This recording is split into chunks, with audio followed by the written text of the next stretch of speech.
Hello everyone, welcome back to बुकेनिया।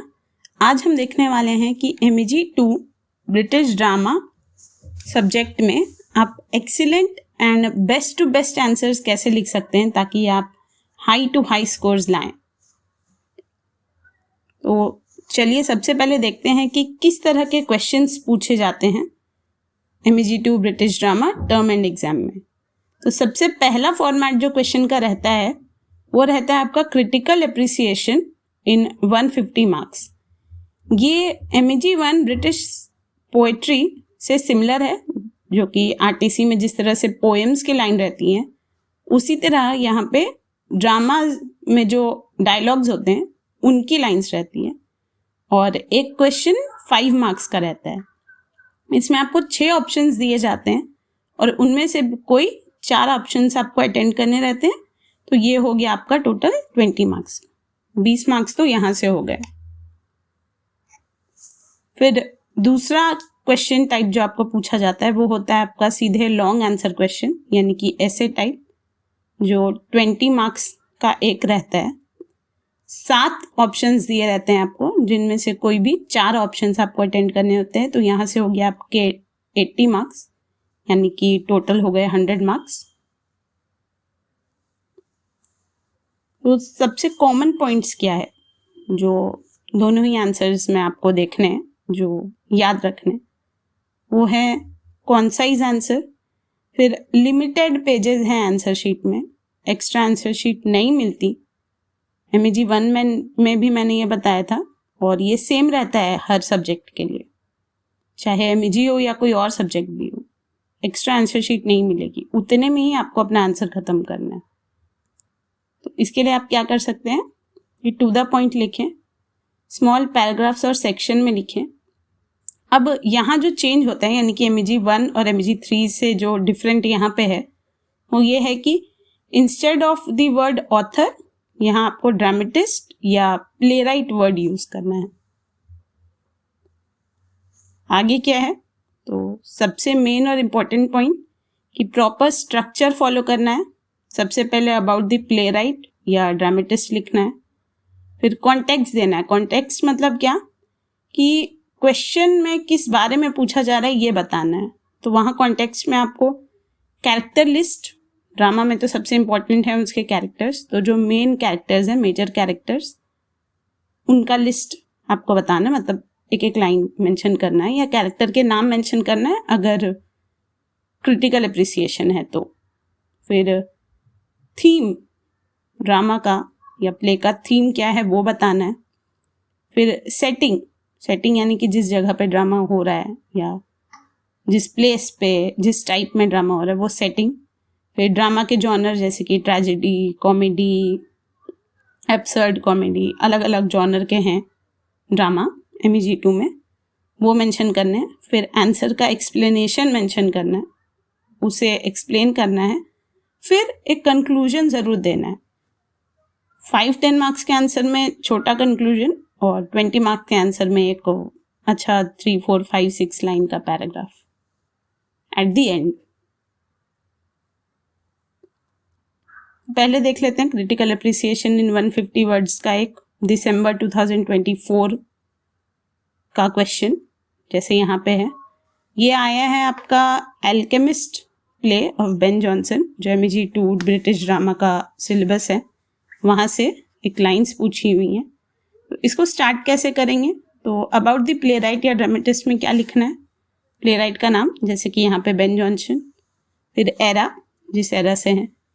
फिर date of birth and death, अगर आपने अच्छे से याद कर लिया, अभी काफ़ी टाइम है, आप याद कर सकते हैं, ज़्यादा डिफिकल्ट नहीं है। And 2-3 other works. अब ये सारे नोट्स अपकमिंग वीडियोस में आपको आसानी से मिल जाएंगे, एक ही वीडियो में सारा कुछ रहेगा। तो उसके लिए आपको टेंशन लेने या इधर उधर भटकने की ज़रूरत नहीं है, आपको सब मिल जाएगा। आगे अपकमिंग वीडियोस में यही सारा कुछ आने वाला है, उसको लेके आप टेंशन ना लें। फिर कॉन्टेक्स्ट, जैसा मैंने बताया, सारे मेजर कैरेक्टर्स की लिस्ट ये लिखना है आपको। जॉनर लिखना है। जो थीम्स हैं, एक से ज़्यादा थीम्स भी हो सकती हैं, वो लिखना है। सेटिंग, कहाँ पे ड्रामा सेट किया गया है, कोई पर्टिकुलर प्लेस जहाँ पे ड्रामेटिस्ट या प्ले राइट ने ड्रामा को लिखा है, सेट किया है।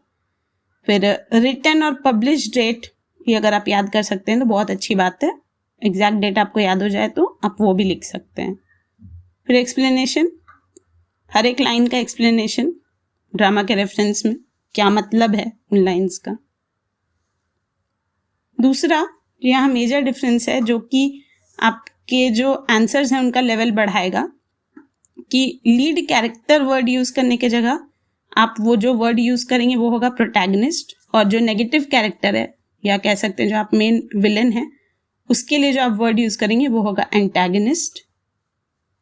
ये मास्टर्स लेवल में ये वर्ड्स ज़्यादा सूट करते हैं आंसर के लिए। फिर अगर आपको पता है तो आप एक्ट और सीन भी ज़रूर बताएं। इससे क्या है कि आपका आंसर और बेटर बनता है और मार्क्स बढ़ते हैं आपके आंसर्स के। फिर कंक्लूजन, 150 वर्ड्स का है तो स्मॉल कंक्लूजन रखें, पर कंक्लूजन ज़रूर रखें वहाँ पे, तो ये आपका आंसर एक स्ट्रक्चर पे एंड होता है जाके। फिर ऐसे टाइप क्वेश्चन जैसे यहाँ पूछा गया है, discuss the significance of the title of the play look back in anger bye John Osborne. अब यहाँ पे भी सेम बात है कि अबाउट द प्ले राइट लिखना है आपको। दूसरा सिग्निफिकेंस ऑफ द टाइटल, मैं ये आगे इंपॉर्टेंट क्वेश्चंस में भी मेंशन कर दूंगी। ये तो आपको हर ड्रामा जो आप प्रिपेयर कर रहे हैं उसमें ये वाला टॉपिक आपको करके जाना है। ये हर बार किसी ना किसी एक ड्रामा से तो रिपीट होगा, वो तो फॉर श्योर है कि रिपीट होगा।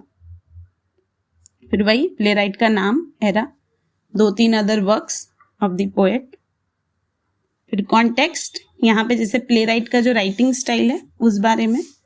फिर एक्सप्लेनेशन में क्या, तो टाइटल किस तरह से रेलेवेंट है प्ले के प्लॉट से, कैसे मैच करता है, और जो कैरेक्टर्स हैं उन पे कैसे सूटेबल है, ये आपको एक्सप्लेनेशन में लिखना है। जो लीड कैरेक्टर है उसको लीड कैरेक्टर वर्ड ना यूज़ करके उसके लिए प्रोटैगनिस्ट वर्ड यूज़ करें। और अगर कोई विलन है, ज़रूरी नहीं कि हर ड्रामा में हो, पर अगर है तो उसके लिए वर्ड यूज़ करना है antagonist. Keywords again character, setting, in relevance to the title, title से कैसे मैच करते हैं या कैसे मीनिंगफुल बनाते हैं टाइटल को, वो लिखना है। और टोटल एक्ट्स और सीन, ये भी एक इम्पॉर्टेंट है। अगर आपको टोटल एक्ट्स और सीन्स पता है तो आप लिख सकते हैं। ये सारे नोट्स मैं आगे बना दूंगी तो इसका टेंशन आपको लेने का ज़रूरत नहीं है, आपको एक ही वीडियो में सब मिल जाएगा, तो आप आराम से वहाँ से इसको कवर कर सकते हैं। उसकी टेंशन लेने की आपको ज़रूरत नहीं है।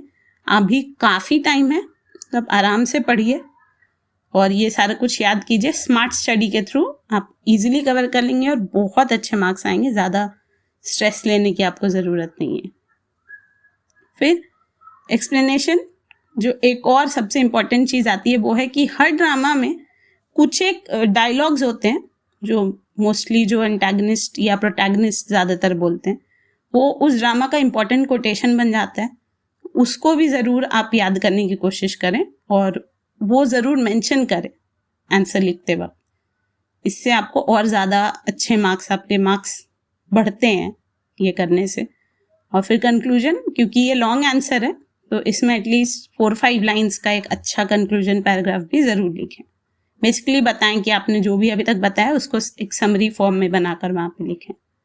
इतना आप कर लेंगे, आराम से आप अच्छे स्कोर से एक ही बार में ये MEG2 सब्जेक्ट पास कर लेंगे। बहुत ही इजी है, कवर हो जाएगा इजीली।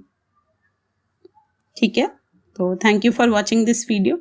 अब अपकमिंग वीडियोस बहुत इंपॉर्टेंट होने वाली हैं, तो प्लीज़ उन सारे वीडियोस को देखें और पढ़ें। स्मार्ट स्टडी से we can crack this exam in one go with best to the best marks. Exactly 70+ marks भी इम्पॉसिबल नहीं है, बहुत ईजिली स्कोर हो जाएंगे। Let's meet in the next video.